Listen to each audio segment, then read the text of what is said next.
అతను పడిన ఆ శ్రమని పోగొట్టడం కోసం అతను ఇంత శ్రమ పడ్డాడు కదా, అందుకే ఇతనికి ఇంత కోపం వచ్చిందని ఎవరికి అర్థమైంది? దేవుడికి అర్థమైంది. ఇప్పుడు మొదట ఏం చేయాలి? ఇప్పుడు ఈయన్ని కొంచెం కూల్ చేయాలి. ఈ కూల్ చేయడం కోసం చొర చెట్టును పుట్టించి దాని ఆకులు వేయించి అతనికి కాస్త ప్రాణం హాయిగా సేద తీరినట్టు. మనం కూడా ఎండలో వెళ్ళేటప్పుడు ఎప్పుడన్నానే చెట్టు నీడకి వెళ్ళండి, ఎంత హాయిగా అనిపిస్తుందో కదా. ఏసీ కంటే హాయిగా అనిపిస్తుందండి చెట్ల కిందకి వెళ్తే. చాలా బాగుంటుంది అనమాట. ఇక్కడ మంచం వేసి పడుకుంటేనా ఎంత హాయిగా ఉంటుందో అనిపిస్తుంది కదా. అలాంటి వాళ్ళు అందరూ చక్కగా ఆరోగ్యంగా ఉంటారండి. ఏసీలో ఉన్న వాళ్ళు ఉండవు ఆరోగ్యం కదా. అది నేచురల్, అది నేచురల్, అది దేవుడిచ్చిన గాలి. ఆ శ్రమను పోగొట్టాడు దేవుడు. శ్రమను పోగొట్టిన తర్వాత ఇప్పుడు స్టార్ట్ అయ్యింది. ఓ పురుగును పంపించాడట. అది మొదలు కొరికేసిందండి. చెట్టు ఇప్పుడు పాదిని అక్కడక్కడ కట్ చేస్తే పాది చచ్చిపోద్దండి, ఎండిపోద్దా? ఎక్కడికి కట్ చేసామో అక్కడే ఎండిపోద్ది. అది మొదలు కొరికితే ఏమవుతుంది కదా. ఇప్పుడు పురుగును పంపించి ఎక్కడ కట్ చేయించాడు ఆయన? మొదలు కట్ చేయించాడు. మొత్తం అంతా ఎండిపోయిందండి. ఎండిపోతే ఏమవుతుంది? ఇప్పుడు అది ఏమవుతుందండి? అది ఇలా అంటే ఏమైపోద్ది? ఇప్పుడు అది పొడైపోతుందండి. ఆకేమైపోద్ది? అలాగ మొదట వాడిపోతుంది. వాడిపోయిన తర్వాత అలా నెమ్మదిగా ఎండకి ఏమైపోద్ది? అది ఎండిపోతుంది. ఎండిన తర్వాత ఏమైపోతుంది? పొడైపోతుందండి. పొడైపోయి మీద రాలుతుంటే గాలికి ఎలా ఉంటుందండి? హాయిగా ఉంటుందా? చిరాకు వచ్చేదండి. ఆ పందిరి కింద కూడా కూర్చోవడానికి ఇష్టం ఉండదు ఇప్పుడు ఆయన. అవునా కదా? అది జరిగిన పరిస్థితి. ఇప్పుడు మళ్ళీ చిరాకు వచ్చేసింది. మళ్ళీ చిరాకు వచ్చేస్తే అప్పుడు ఏమంటున్నాడు? మరియు ఎండకాయగా దేవుడు వేడిగా తూర్పుగా రప్పించను. యోనా తనకు ఎండ దెబ్బ తగిలిగా సమస్యలు బ్రతుకుట కంటే చచ్చుట నాకు మేలనుకోడు. అది మళ్ళా ఎండకంట ఒక రకంగా చెప్పాలంటే వడగాలని చెప్పుకోవచ్చేమో దీన్ని. మరి ఆ గాలి తగులుతుంటే అయ్యగారికి ఎలా ఉందంటండి? అది ఎందుకు వచ్చిన బ్రతుకు, ఇక చస్తే మంచిది. చాలా మందికి వాడిక పదమండి చచ్చిపోవడం అంటే. ఎందుకు వచ్చిందాక చచ్చిపోతే గొడవ వదిలిపోద్ది, చచ్చిపోతే గొడవ వదిలిపోద్ది అంటారండి చాలామంది. అదేదో భూత పదంలాగా వాడుతూ ఉంటారు. అలాంటి మాటలు మన నోట్లోంచి రాకూడదు. చస్తాననే మాట అది సైతాన్ మాట, అది మన మాట కాదండి. దేవుడు మనకి ఎంతవరకు ఆయుష్ ఇచ్చాడు అంతవరకు మనము ఉండాలి. అంతేగాని చస్తాననే మాట ఎవరి నోట్లోంచి రాకూడదు. ఎవరన్నా మాట్లాడుతున్నారు ఇలాంటి మాటలు? మాట్లాడిన వాళ్ళు హల్లెలూయా చెప్పండి.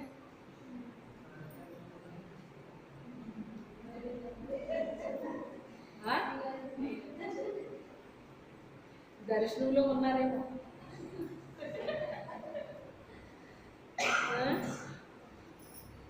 అలాంటి మాటలు మాట్లాడకూడదు. కానీ ఎవరు మాట్లాడుతున్నారు ఇప్పుడు ఈ మాట? ఒక భక్తుడు మాట్లాడుతున్నాడండి. ఆ భక్తుడు సామాన్యమైన భక్తుడు కాదండి. ఆయన ఒక చిన్ని భక్తుడు కాదండి. ఆయన చాలా దేవుని యందు భయభక్తులు కలిగిన వ్యక్తి అండి. చిన్న ఆటలకి చిన్నోళ్ళు సరిపోతారండి. అక్కడ ఉన్నది కుడి ఎడమలు ఎరుగని 1,80,000 మంది ఉన్నారటండి.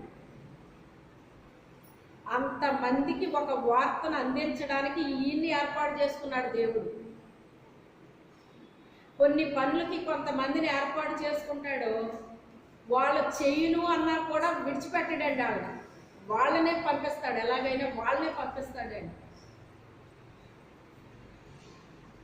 ఒకసారి ఇలాగే యోనా గురించి మందిరంలో వాక్యం చెప్పే అవకాశం నాకు కలిగింది.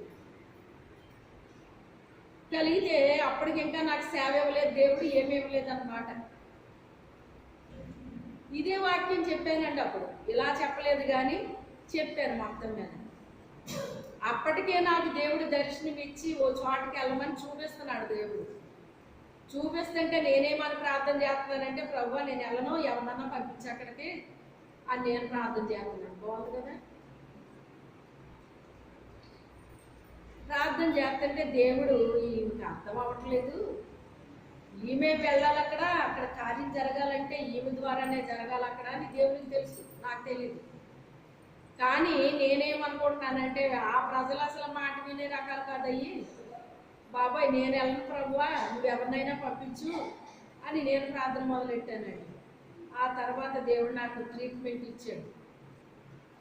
ఇచ్చిన తర్వాత అప్పుడు అర్థమైందండి. నెల రోజులు బాధపడ్డాను నేను. భోజనం ఆకలేస్తుంది కానీ భోజనం వెళ్ళట్లేదు, ఆకలేస్తుంది కానీ భోజనం వెళ్ళట్లేదు. అలాగా చాలా బాధపడ్డానండి. బాధపడిన తర్వాత అర్థమైందండి, ఇక దేవుడు నన్ను అక్కడికి వెళ్ళాలి, ఇంకా ఊరుకోడినా అని చెప్పేసి ఒక సేవకుడు వచ్చారన్నమాట అండి. అంటే మీటింగ్ ఏదో జరిగింది, ఆ మీటింగ్కి వచ్చారు. అందరూ ప్రార్థన చేయించుకుంటే నేను కూడా వెళ్ళాను. వెళ్ళి ఇలాగా జరిగిందండి అనేసి చెప్తే, మీకు అర్థం కావట్లేదమ్మా, దేవుడు మిమ్మల్ని వెళ్ళమంటున్నారు కదా, మీరు వెళ్ళాలి, ఆ చేపలు ఏమన్నా చచ్చిపోయి అంటే మీరే ఉత్తరవాదు అన్నాడు ఆయన.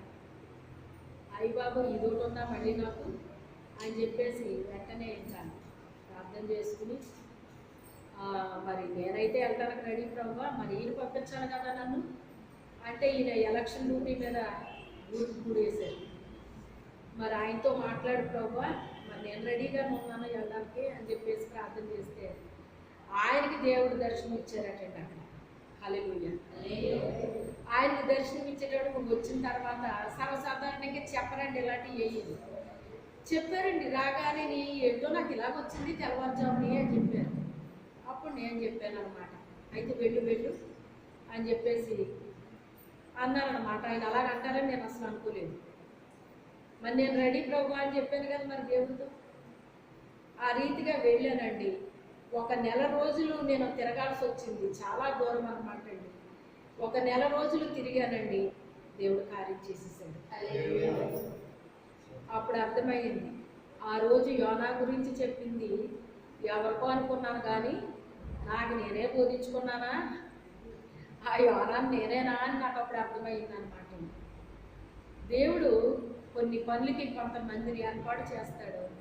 ఏర్పాటు చేసినప్పుడు ఆ పనికి అల్లే వెళ్ళాలి కానీ ఇంకొకరిని వాడుకోలేండి.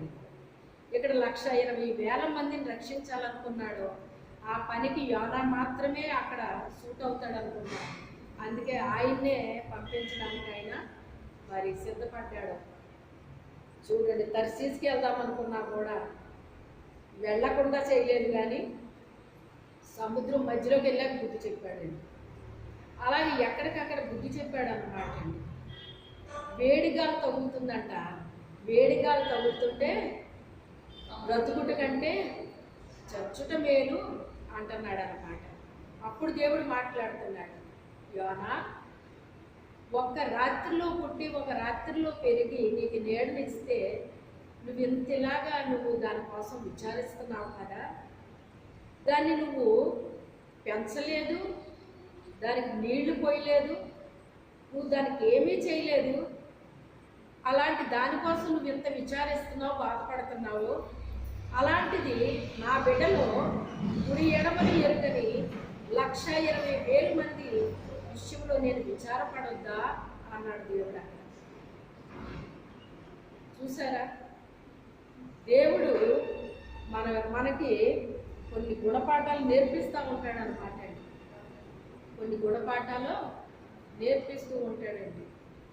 దేవుని యొక్క ప్రేమ ఎంత గొప్పది అంటే, ఒకవేళ ఆత్మీయమైన వాళ్ళు పడిపోయినా కూడా ఆయన విడిచిపెట్టడు. తక్కువ భక్తిలో ఉన్న వారు పడిపోయినా విడిచిపెట్టడు. ఎవరినే కూడా ఆయన విడిచిపెట్టడండి, విడిచిపెట్టడు. ప్రతి ఒక్కరికి కూడా అవకాశం ఇస్తాడండి దేవుడు. అంటే అక్కడ చిన్నవాళ్ళు ఉన్నారు, పెద్దవాళ్ళు ఉన్నారు, పరిశుద్ధులు ఉన్నారు, నీతిమంతులు ఉన్నారు, సుబుద్ధి కలిగిన వాళ్ళు ఉన్నారు, శ్రేష్టమైన బుద్ధి కలిగిన వాళ్ళు ఉన్నారు. అందరూ కూడా ఏమైపోయారండి? కొంతకాలానికే తప్పిపోయారన్నమాట అండి, తప్పిపోయారు. అయితే తప్పిపోయిన కుమారుడు తిరిగి వచ్చినప్పుడు ఆయన చేర్చుకోలేదా? ఎందుకు చేర్చుకున్నాడు? పశ్చాత్తాపడ్డాడు. ఏం పడ్డాడు? పశ్చాత్తాపడి అక్కడే ఉండిపోలేదట, కానీ దేవుడి దగ్గరికి వచ్చేసాడండి. మనం ఎంత పశ్చాత్తాపడినా ప్రయోజనం ఉండదు, కానీ ఎక్కడికి రావాలి? దేవుడి దగ్గరికి రావాలండి. దేవుడి దగ్గరికి వచ్చి ఏ పని మనం చేసి విడిచిపెట్టామో మరలా తిరిగి ఆ పనిని మనము కంటిన్యూ చేయాలన్నమాట. కంటిన్యూ చేయాలి. మనము ఏ రీతిగా రక్షించబడ్డాము, రక్షించబడిన నాటి నుంచి మనము ఇప్పటి వరకు మనం ఎలాగా ఆధ్యాత్మిక జీవితంలో ఎదిగాము, లేక పడిపోయామా, ఫలించామా, ఫలాలన్నీ పోగొట్టుకున్నామా, ఏ స్థితిలో మనం ఉన్నాము? ఈరోజు ఒక హెచ్చరికగా దేవుడు మనతో మాట్లాడుతున్నాడండి, హెచ్చరిక చేస్తున్నాడు. నువ్వు ఏ స్థితిలో అయినా పడిపోయి ఉండొచ్చు, నువ్వు ఏ స్థితిలో అయినా చల్లారిపోయి ఉండొచ్చు. ఒకవేళ నువ్వు ఒకప్పుడు ఫలించిన బిడ్డవే ఈరోజు ఫలాలన్నీ పోగొట్టుకుని ఉండొచ్చు. ఒకప్పుడు దేవుని కొరకు మంచి సువాసనలు వచ్చిన బిడ్డవై ఉండొచ్చు. ఈ రోజుని దుర్గంధపూరితమైన జీవితంలో మారిపోయిందేమో. ఏ స్థితిలో నువ్వు ఉన్నప్పటికైనా దేవుడు ఒక అవకాశాన్ని ఇస్తున్నాడు నీకు. ఈ యొక్క మధ్యాహ్న కాల సమయంలో ఆయన నీతో మాట్లాడుతున్నాడు. ఆయన అందరం మోకరిందాం, ప్రార్థన చేసుకుందాం. ఎవరు పట్టుకు వారే, ఎవరి గురించి మీరు ఆలోచించద్దు, మీ గురించి మీరు మాత్రమే ప్రార్థన చేసుకోండి. ఒకప్పుడు నువ్వు రక్షించబడిన దినాల్లో ఏ స్థితిలో ఉన్నావు, ఏ రీతిగా ఉన్నావు, నువ్వు ప్రభువుని ఎంత ప్రేమించావు, ప్రభుతో నీకున్న సంబంధం ఏంటి, ఆయనతో నువ్వు ఎంత గడపడానికి ఇష్టపడ్డావు, ఈ రోజున ఆయనతో గడపగలుగుతున్నావా? దేవుని కొరకు ఎంతో ఉపయోగపడిన బిడ్డవే ఈ రోజు నువ్వు ఉపయోగం లేకుండా అయిపోయావా? ఒకప్పుడు దేవుని కొరకు ఎంతగా నువ్వు ప్రయాసపడ్డావు, ఈ రోజు నీ ప్రయాస అంతా మానేసావేమో. మరి దేవుని కొరకు ఏమి చేయలేకపోతున్నావేమో. ఏ స్థితిలో నువ్వు పడిపోయావో మరలా తిరిగి నువ్వు లేవాలని దేవుడు కోరుకుంటున్నాడు. మరలా తిరిగి నువ్వు ఆయన దగ్గరికి రావాలని కోరుకుంటున్నాడు. మరలా ఆయనతో నువ్వు సన్నిహిత సంబంధం కలిగి ఉండాలని ఆయన కోరుకుంటున్నాడు. అట్టి రీతిగా నువ్వు జీవించాలని ఆయన ఆశపడుతున్నాడు. నీకు ఆశ ఉందా? నీకు ఆశ ఉంటే ఈ యొక్క ఉదయకాల సమయంలో నీతో మాట్లాడి ఉన్నాడు ఆయన. ఆయన స్వరం విన్న నువ్వు ఇప్పుడే నీ హృదయంలో ఒక లోతైన పశ్చాత్తాపం రావాలి. ఆయనతో మరలా నువ్వు కనెక్ట్ అయిపోవాలి.